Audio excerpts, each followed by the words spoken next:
परमेश्वर का पवित्र स्थान को लेकर परमेश्वर की महिमा हो। ఈ 40 రోజుల ఉపవాస ప్రార్థనలో చివరి 3 రోజులకు ప్రభు దాసులు ये जो 40 दिन की उपवास प्रार्थना में आखिरी 3 दिन में प्रभु के दास నన్ను ఆహ్వానించినటువంటి బిషప్ ప్రసాద్ పాల్ గారికి, मुझे बुलाए हुए प्रभु के दास प्रसाद पॉल जी को, వేదిక మీద ఉన్నటువంటి దైవజనులందరికీ, इस वेदी में उपस्थित प्रभु के सभी जनों को నా హృదయపూర్వక వందనాలు। मेरे दिल से धन्यवाद और जय मसीह। నా గురించి ప్రసాద్ పాలయ్య గారు కొన్ని విషయాలు మీకు తెలియజేస్తున్నారు। मेरे विषय में कुछ बातें प्रभु के दास आप लोगों को बताया है। అలాంటి కొన్ని విషయాలు చెప్పి దేవుని యొక్క వాక్యముతో మీ అందరినీ జతకట్ట చేసి ప్రభు కొరకు మీరు సిద్ధపడాలనే విధంగా నేను కూడా కొంచెం మిమ్మల్ని ముందుకు తీసుకెళ్లాలని ఆశపడుతున్నాను। तो वैसा ही मैं भी कुछ बातों को आप लोगों के बीच में बताकर आप सभी को प्रभु यीशु में प्रेरित करना चाहता हूँ। నేను 3 గురించి మీతో మాట్లాడుతూ వచ్చాను। मैं 3 विषय में बातें करके आया। ఈ రోజు కూడా 3వ విషయం కూడా మీతో మాట్లాడి మిమ్మల్ని బలపరచాలని ఆశపడుతున్నాను। आज फिर से तीसरी बात को बताने के लिए मैं खड़ा हूँ। మీరెవరు? ఇక్కడ మనుషులు ఎంతమంది ఉన్నారు? यहाँ पर पुरुष कितने लोग हैं? లేరా? क्या नहीं? మనుషులు ఉన్నారా? నేనైతే కాదు। यहाँ कितने पुरुष हैं? నేను మనిషిని కాదు। मैं तो मनुष्य नहीं हूँ। నేను మనిషిని కాదు। मैं इंसान नहीं हूँ। మీరు आप భౌతిక పరంగా మనమందరము మనుషులమే అయినా మనుషుల యొక్క స్వభావములో నుండి మనము మరల్చబడినటువంటి వారము। మీరెవరు? भौतिक रूप से हम सब मनुष्य हैं, इंसान हैं, लेकिन अब परमेश्वर के वचन के द्वारा इधर पीर कर आए हुए लोग हैं। आप लोग कौन है? ఎవరు మీరు? आप कौन है? ఎవరు మీరు? आप कौन है? మీరైతే మనుషులు కాదు। आप लोग मनुष्य नहीं है। నేను మనిషిని కాదు। मैं मनुष्य नहीं हूँ। ఎవరు మీరు? आप कौन है? నీకు దేవుడు ఒక పేరు పెట్టిండు। परमेश्वर आपको एक नाम दिया है। ఆ పేరే ఎస్తేర్। ఎస్తేర్ वो नाम है एस्तेर। మనమందరము ఎస్తేర్ లాగా అభివృద్ధి చెందాలి। हम सभी लोग एस्तेर के समान हम बढ़ते जाना है। నా పేరు బిషప్ దాస్ ఎల్లం। मेरा नाम है बिशप दास एल्लम। తెలంగాణ రాష్ట్రంలో కామారెడ్డి జిల్లాలో దేవుని యొక్క పరిచర్య చేస్తూ ఉంటున్నాను। तेलंगाना में जो కామారెడ్డి गुड़े में जो जिला में उस जिला में मैं सेवा करता हूँ। నాకు అందమైన భార్య ఉంది। मुझे सुंदर पत्नी है। 2 కుమారులు 2 కుమార్తెలు ఉన్నారు। 2 बेटी 2 बेटे लोग भी है। 2 కుమారులు కూడా బాగుగా చదివి ఉద్యోగాలు చేయకుండా వారు దేవుని యొక్క పరిచర్య చేస్తూ ఉంటున్నారు। 2 बेटे लोग भी बहुत पढ़ाई करके जो जॉब नहीं कर रहे लेकिन परमेश्वर की सेवा कर रहे हैं। 2 పెళ్లిళ్ళు అయినాయి। दोनों को शादी हुआ है। 2 మన్మన్లు నేను కలిగి ఉన్నాను। और उन दोनों को भी 2 बेटे हैं। 1990 కంటే పూర్వము 1990 से पहले నేను బహు భయంకరమైనటువంటి పాపిని। उस समय में बहुत बड़ा पापी था।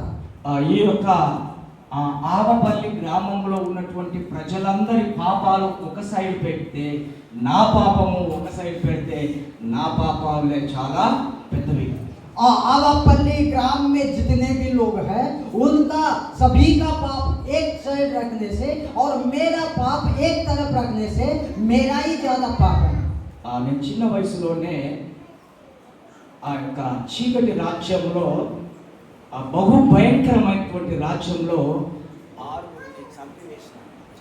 और मैं छोटा ही उम्र में जो भयंकर अंधकार की क्षेत्र में मैंने 6 लोगों को भी मारा है।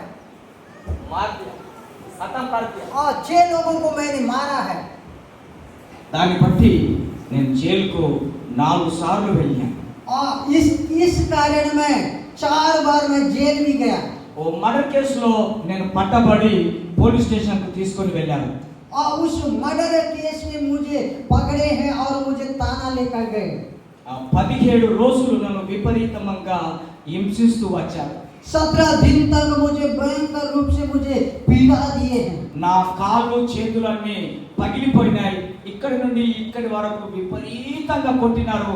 దాని ద్వారా 2 సంవత్సరాల నుండి నా చెయ్యి పైకి లేస్తలేదు.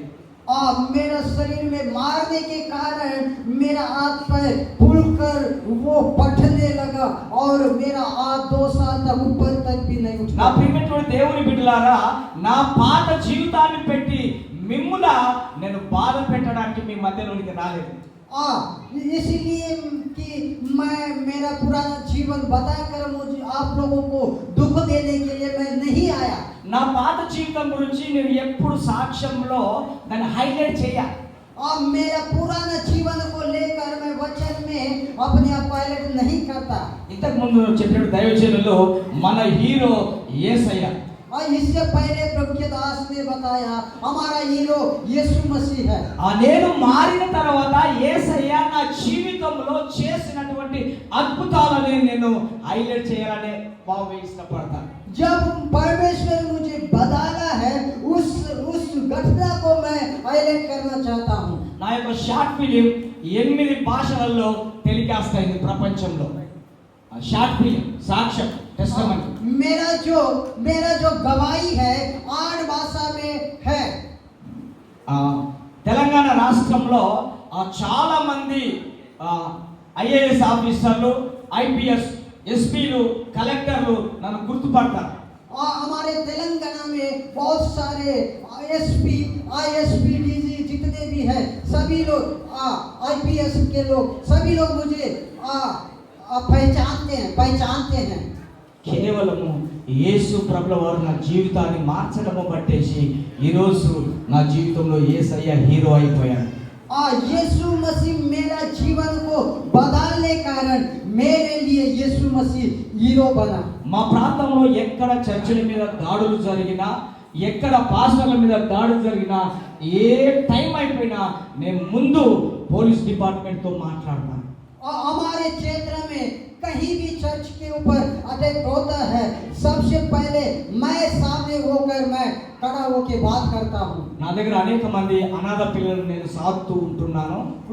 मेरे पास कई अनाथ बच्चों को भी मैं उन्हें बढ़ा रहा हूँ, पाल रहा हूँ। 16 మంది అనాథ పిల్లలకు పెళ్లిళ్ళు చేసిన, और मैंने अनाथ बच्चों को शादियां भी करके दिया। చాలా మంది వృద్ధులను కూడా నేను పోషిస్తూ ఉంటా. कई बुजुर्गों को भी मैं खिलाता हूँ। వారు చనిపోయినప్పుడు అనేక మంది అనాథ శవాలను నేనే దహన సంస్కారం చేశా. और वो बुजुर्ग लोग खत्म होने के बाद उनको भी मैं ही ने मट्टी दे दिया। పేద ప్రజల మధ్య చేస్తున్నటువంటి సంక్షేమ కార్యక్రమాలను బట్టేసి భారత గవర్నమెంట్ నాకు మదర్ తెరీసా నేషనల్ అవార్డు అనేటటువంటి ప్రదానం చేయడం జరిగింది. और मैं जो इन गरीब लोगों का जो उनका अंतिम संस्कार करने के द्वारा मुझे भारत सरकार भी जो मदर तेरेसा नाम का एक अवार्ड भी मुझे दिया गया है। పేదలకు సువార్త ప్రకటించుటకు యెహోవా ఆత్మ నా మీద ఉంది.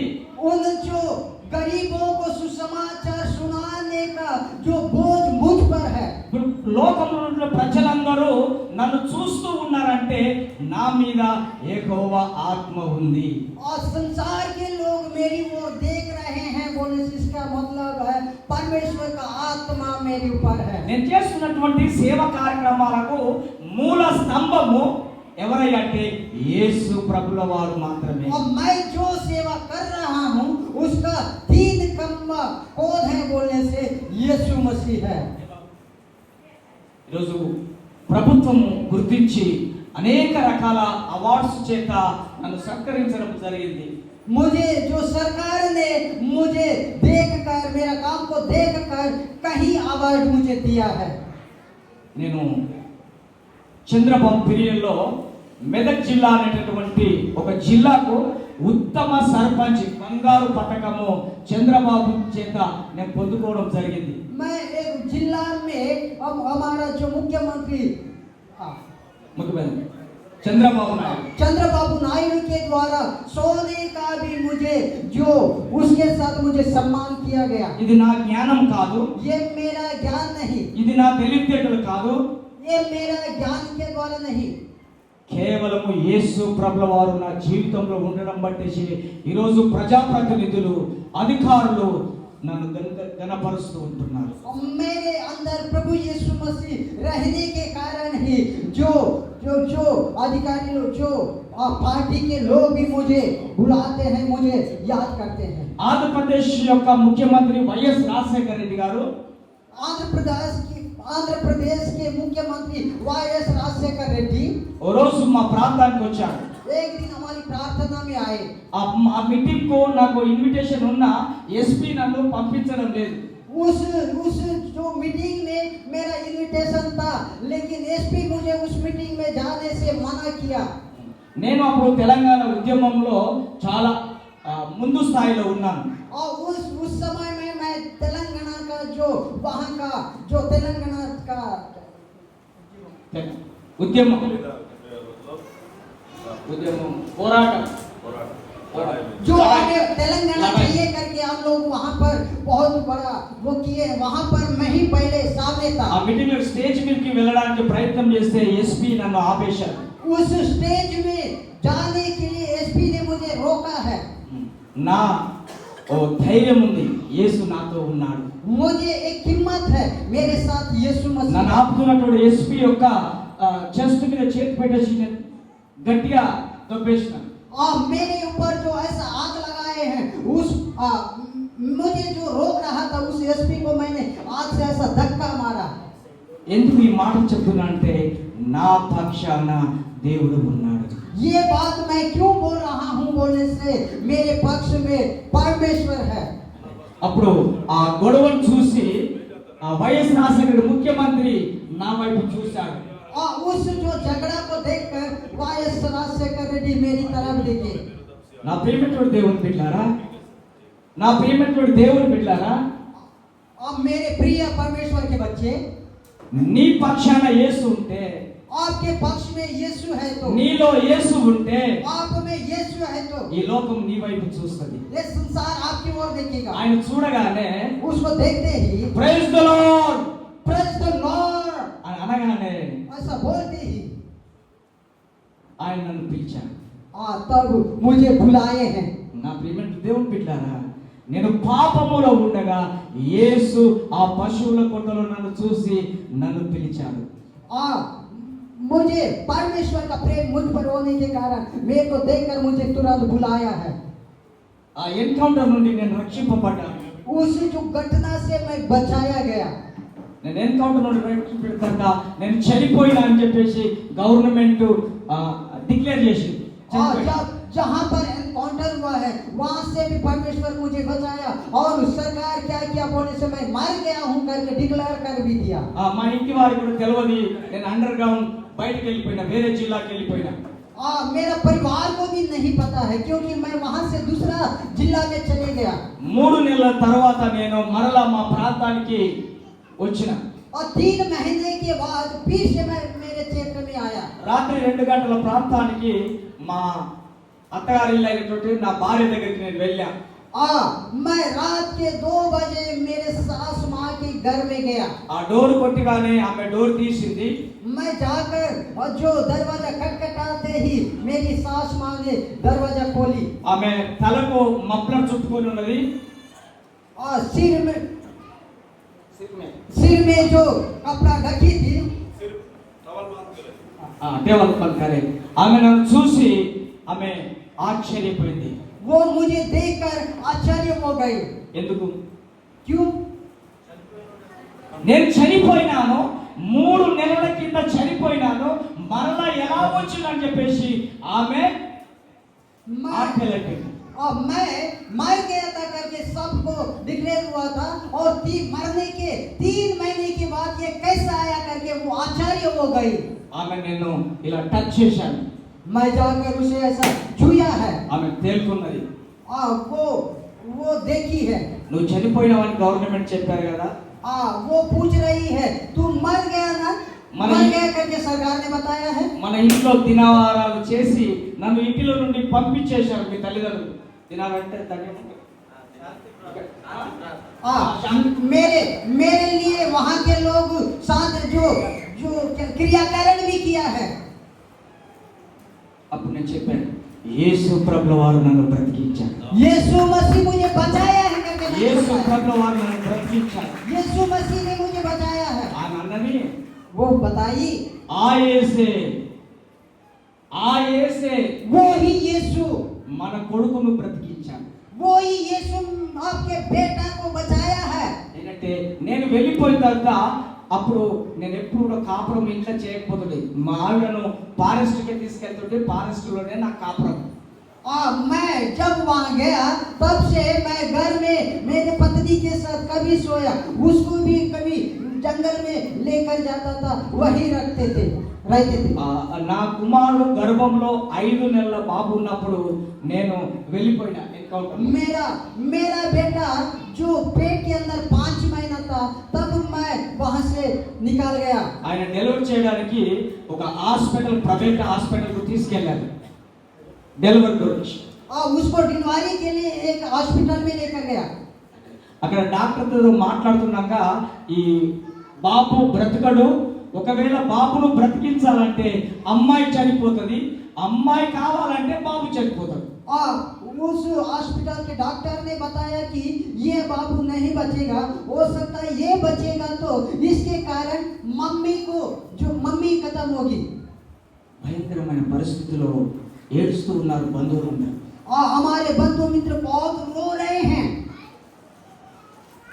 అందులో ఒక అమ్మ, ఒక ముసలావిడ వచ్చేసి, అయ్యో పాపం బిడ్డ, నువ్వెంత మంచిదానివి, ఆయనకి ఆడు దుంపదేగా ఆడు ఎంతమందిని చంపిండో ఆ పాపము నీకు తగిలింది అని శాపనార్థాలు పెట్టడం మొదలుపెట్టారు. एक माँ जी वहाँ पर आती है और बताती है, अरे बहुत दुख की बात है, तू अच्छी है लेकिन तेरा पति जो बहुत लोगों को मर्डर किया ना वही श्राप तुमको लगाए करके वो बताने लगी। ఈ మాట డాక్టర్ గారు విన్నారు.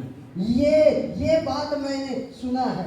ఏమైంది వీళ్ళ భర్తకి ఏమైంది? इसके पति को क्या हुआ है? ఆయన అన్నలలో వెళ్ళిపోయాడు. डॉक्टर ने पूछा इसका पिता को क्या हुआ है? నక్సలైట్. ये नक्सली में गया है। డాక్టర్, నేను ముట్టుకోను, నేను ఈయన ఇక్కడ డెలివరీ చేయను, మీరు తీసుకుని వెళ్ళండి. वो बात सुनते ही डॉक्टर ने बोला मैं अभी नहीं छूऊंगा और यहाँ से तुम लेकर जाओ। నేను క్రైస్తవుని కాదు, मैं मसीह नहीं हूँ। మా పాస్టమ్మ క్రైస్తవురాలు కాదు, हमारा पास्टम्मा भी मसीह नहीं थी। కానీ అక్కడ ఉన్నటువంటి పెద్దలందరూ ప్రాధాన్యపడి డాక్టర్ డెలివరీ చేశాడు.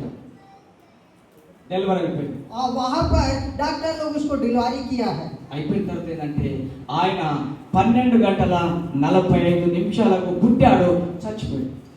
क्या हुआ बोलने से 12:45 में उन्होंने जन्मा और मर भी गया। తీసుకొని వెళ్ళండి అని చెప్తే అక్కడ కొంచెం లేట్ జరిగింది. इसको लेकर जाओ बोलने से वहाँ थोड़ा सा लेट भी हुआ। హాస్పిటల్ పక్కన కొంతమంది వెళ్ళి బొంద తీసేసి శవాన్ని చిన్న బాబుని అక్కడ పెట్టడానికి తీసుకెళ్లారు. उस हॉस्पिटल के बाजू में कुछ लोग जाके गड्ढा भी खोदा है और बाबू को लेने के लिए आए। మా అత్తమ్మ ఈ తీసేసి మా ఆవిడను, మా భార్యను బాగా తిడుతూ ఉంది. और मेरी सास माँ मेरी पत्नी को बहुत गाली दे रही है। ఆమె ఏడుస్తుంది, నా భర్త అయినా వీడే, నా కుమారుడైనా వీడే, నా కుమారుడిని నిలువనని చనిపోయినటువంటి డెడ్ బాడీని గట్టిగా కౌగలించుకొని ఏడుస్తుంది. मेरी पत्नी वैसा कहती है, ये मेरा पति भी यही है, मेरा बेटा भी यही है करके उस डेड बॉडी को ऐसा पकड़कर बहुत रो रही है। బలవంతంగా మా అత్తమ్మ ఆ బాబుని తీసేసి నా భార్యను ఇక్కడ నెట్టి పడేసి, और मेरी सास माँ ने उस बाबू को मरा हुआ डेड बॉडी को खींचकर मेरी पत्नी को दखल दी। ఆమె హాస్పిటల్లో బెడ్ మీద పడి ఏడుస్తూ ఉంది. वो हॉस्पिटल में बेड में गिरकर वो रो रही है। ఆ హాస్పిటల్లో ఒక ఫోటో ఉంది. ఆ ఫోటోలో హోమ్, జీసస్ క్రైస్ట్, రాబర్ట్ वहाँ पर हॉस्पिटल मुस्लिम। में, हॉस्पिटल के अंदर एक दीवार में एक फोटो है, वहाँ पर जीसस क्राइस्ट करके लिखा है। ఆ జీసస్ ఏడుస్తూ ఉండగా ఆ సిలువ పట్టణంలో నుండి ఒక లైట్, టార్చ్ లైట్ లాంటి లైట్ మరి నా కుమారుడి మీద వచ్చి పడ్డది. और उस जो फोटो को देख रहा था, तब वहां से एक लाइट के समान आकर मेरे बेटा के ऊपर गिरा। ఆ చనిపోయినటువంటి కుమారుడు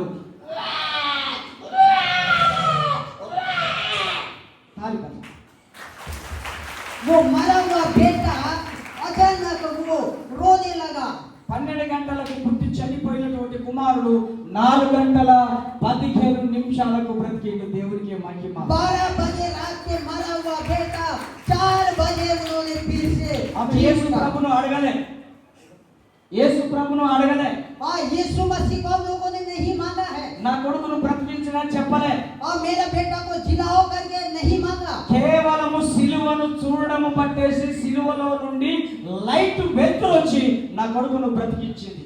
केवल केवल उस क्रूस को देखने के कारण, उस क्रूस से जो प्रकाश आकर मेरा बेटा को छुआ और वो बच गया। ఆయన బ్రతికిపోయిండు. నేను సరెండర్ అయిపోయినాను, నా కేసులు అన్నీ అయిపోయినాయి, నేను దేవుని సేవ చేయాలని ఒక నిర్ణయానికి వచ్చిన. और वो जब वो जी उठा है, तब मेरे अंदर एक विचार आया, मैं परमेश्वर का सेवा నా करना। దగ్గర డబ్బు లేదు, मेरे पास कोई पैसा నా नहीं, దగ్గర ఏది లేదు, मेरे पास कुछ भी नहीं, ఒకే ఒక డ్రెస్. एक ही ड्रेस। నా కుమారుడు मेरा बेटा పాస్టమ్మ पास्टर अम्मा, వారిని తీసుకొని నేను ట్రైనింగ్కి వెళ్ళిపోయాను. Bible training. उनको लेकर मैं बाइबल कॉलेज में चला गया। ఆ బైబిల్ ట్రైనింగ్ లో అయిపోయిన తర్వాత దేవుడు నేను ఇప్పుడు ఉన్నటువంటి విలేజ్ ను ఒక బస్సు మీద దోమకొండ అనేటటువంటి చూపించాడు. దోమకొండ విలేజ్. और एक दोमाकोंडा करके एक गांव है, वहां पर हम लोगों ने आए हैं। ఒక ప్లేట్ తో నేను ఆ గ్రామానికి వెళ్ళిన దేవుడు నన్ను ఇప్పుడు ఉన్నతంగా దీవించాడు. मैं एक जोड़ी कपड़ा के साथ वहाँ गया है, परमेश्वर वहां पर बहुत सारा आशीष दिया। ఎప్పుడన్నా మీరు మా ఇంటికి వచ్చేసి ఒక వస్తువును ముడితే ఆ వస్తువు నా ఇంటికి ఎలా వచ్చిందో సాక్ష్యం చెప్తుంది. और देखिए, मैं जाकर जिस वस्तु को मैं छुआ है, वो वस्तु मेरे घर में भी आया है। ఆ దేవుని యొక్క మాట చెప్తుంది, సంవత్సరములు జరుగుతుండగా నీ కార్యము నూతన పరచుము. साल बीतने जाने से आपके कार्य नया हो నా जाएगा। ప్రియమైనటువంటి దేవుని బిడ్డలారా, దేవుని బిడ్డలారా, परमेश्वर के बच्चों, నిన్ను ప్రోత్సహించాలనుకుంటున్నాను. मैं आप लोगों को प्रोत्साहित करना నువ్వు ఎన్ని चाहता हूं। సంవత్సరాలు అవుతుందో దేవుని నమ్ముకొని నేను ఎరగను.